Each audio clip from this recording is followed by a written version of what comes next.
नमस्कार दोस्तों, आज की सबसे बड़ी खबर यह है कि भारतवर्ष में चुनाव कब होने हैं। 2024 के चुनाव कब होने हैं, इसकी तारीख का ऐलान हो चुका है। चुनाव आयोग ने अपनी वेबसाइट के ऊपर इसकी रिलीज जारी कर दी है कि कल 3 बजे, शाम 3 बजे चुनाव आयोग चुनावों की तारीखों की घोषणा करेगा।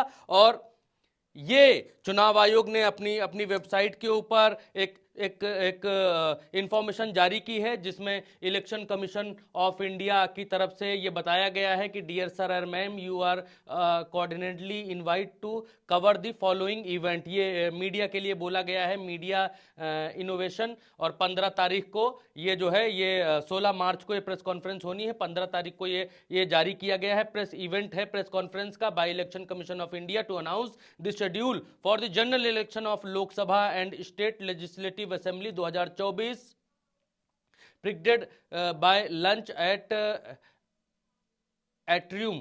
ठीक है, तो ये है मसला कि कल जो है 2024 के जो इलेक्शन है उसका अनाउंसमेंट करने जा रहा है चुनाव आयोग। और यहां पर एक लाइन लिखी हुई है कि Lok Sabha and state assembly election, तो लोकसभा के साथ इस बार विधानसभा के चुनाव भी होने हैं 2024 में ही, और उसका भी अनाउंसमेंट कल ही होगा, जिसकी जानकारी यहां पर दी जा चुकी है। मार्च 16 2024 सैटरडे 3 बजे से यह प्रेस कॉन्फ्रेंस है और कल चुनाव की तारीखें आ जाएंगी।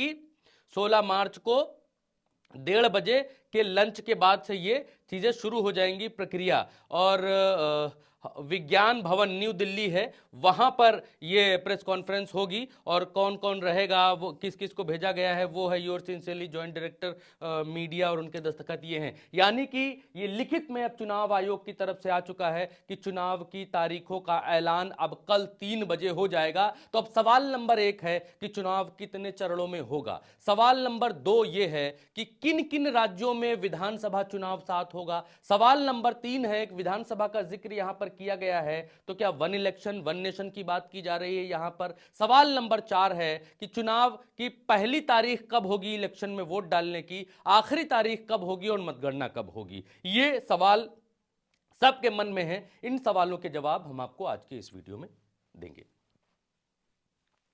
हम आगे बढ़ेंगे। अच्छा, एक चीज और है, एक चीज ये भी देख लेंगे कि 2 जो चुनाव आयुक्त हैं उनका चयन हो चुका है, उनका चयन कल ही हुआ है। और ये 2 चुनाव आयुक्त हैं, नए चुनाव आयुक्त ये चुने गए हैं। इनका जो नाम है ज्ञानेश कुमार और बलविंदर संधू। तो ये बलविंदर संधू हैं, ये ज्ञानेश कुमार हैं। हालांकि इनकी नियुक्ति के ऊपर कोर्ट में जो मामला है वो दायर है, और इनकी नियुक्ति के ऊपर भी कि इनकी नियुक्ति ढंग से नहीं हुई है, ठीक से नहीं हुई है। मोदी जी ने इन दोनों लोगों को नियुक्त किया है, क्योंकि एक था भारतीय निर्वाचन आयोग में, भारत के निर्वाचन आयोग में, कि जब हम चुनाव के मुहाने पर खड़े हुए थे दोस्तों, तो उस समय हमारे पास ये दोनों चुनाव आयुक्त नहीं थे।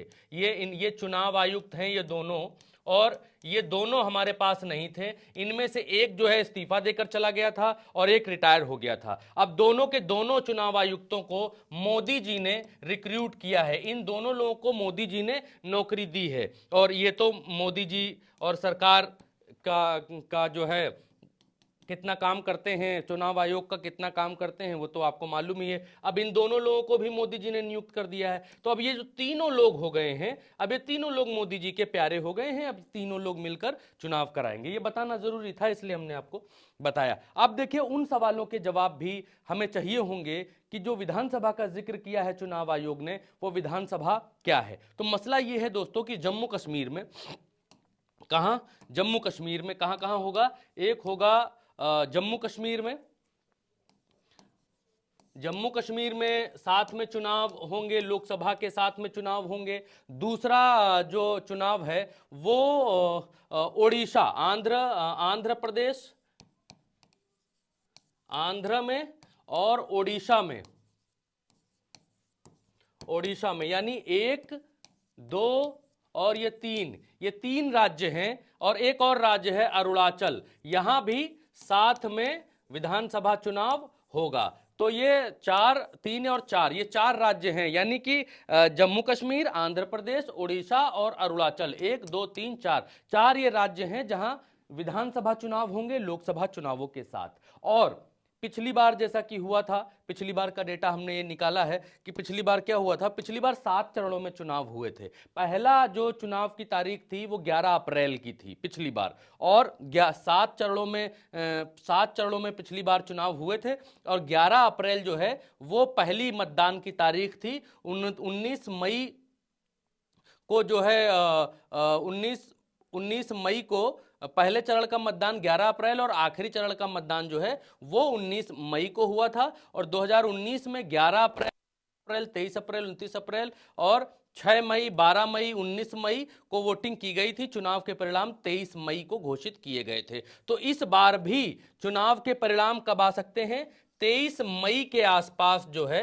अब 23 मई, इस बार कहा जा रहा है कि 20 मई के आसपास भी चुनाव के परिणाम आ सकते हैं। 20 मई के आसपास रिजल्ट घोषित किया जा सकता है, और 10 या 11 तारीख से वोटिंग शुरू हो सकती है अगले महीने की 10 अप्रैल से। यानी ये मार्च चल रहा है और अप्रैल की 10 या 11 तारीख से अगले महीने की वोटिंग शुरू हो सकती है। यानी कि अभी तारीख है 15, और इस महीने में बचे हैं 15 दिन, और अगले महीने में 10 दिन और, तो 25 दिन बाद, आज से 25 दिन बाद देश में वोटिंग शुरू हो जाएगी। इलेक्शन शुरू हो जाएगा 15 दिन के बाद। आज से 25 दिन के बाद इलेक्शन शुरू हो जाएगा। 10 या 11 तारीख को पहले चरण का चुनाव जो है वो भी शुरू हो जाएगा, और लगभग देश में 7 चरणों में ये चुनाव होंगे। 2019 में भी कुछ ऐसा ही होता हुआ दिखाई दिया था। तो पिछली बार जो है वो आंध्र, उड़ीसा, अरुणाचल, सिक्किम जैसे राज्यों में विधानसभा चुनाव भी साथ हुए थे। वही चुनाव आयोग जो है यहाँ पर कहने की कोशिश इस जगह पे कर रहा है। ये देखिए, चुनाव आयोग ने यहाँ पर वही कहा है कि Lok Sabha and state assembly election 2024, इसके बारे में जिक्र किया है कि दोनों साथ होंगे। तो कल ये पूरा शेड्यूल जारी होगा, पूरा शेड्यूल आपके सामने आ जाएगा कि कहाँ कहाँ कैसे होगा। और ये है कि अब जो है कल चुनाव की तारीखों का ऐलान होगा, तो आज का दिन और कल का आधे दिन से पहले का दिन सरकारों के पास सिर्फ इतना ही समय बचा है जितने समय में सरकारें अपने घोषणा कर सकती हैं और शिलान्यास कर सकती हैं, लोक लुभावने वादे कर सकते हैं। ये सब करने का जो समय है वो समय अब सिर्फ और सिर्फ आधे दिन का आज और आधे दिन का कल तक का बचा हुआ है। आधे दिन का 3 बजे के बाद चुनाव घोषित हो जाएंगे और आचार संहिता लग जाएगी। आचार संहिता लगने के बाद कोई घोषणा नहीं की जा सकेगी, कोई सरकार घोषणा नहीं कर पाएगी। तो आज का दिन बेहद अहम है, और आज के इस दिन के भीतर सरकारें अलग अलग राज्यों में लोक लुभावने वादे कर सकती हैं और आज के दिन का उपयोग बेहतर करेंगी। लेकिन कल जब चुनाव की घोषणा हो जाएगी उसके बाद आचार संहिता लग जाएगी, और मे बी 10 या 11 अप्रैल से चुनाव स्टार्ट हो जाएंगे, और 20 मई को या 23 मई को, 22 मई को रिजल्ट घोषित हो जाएंगे, और पता चल जाएगा 23 मई से पहले कि इस देश का अगला प्रधानमंत्री कौन बनने वाला है। दोस्तों, इस वीडियो में अभी इतना ही। उल्टा चश्मा यूसी पर आप ये वीडियो देख रहे हैं। चैनल को सब्सक्राइब जरूर करिए। नमस्कार।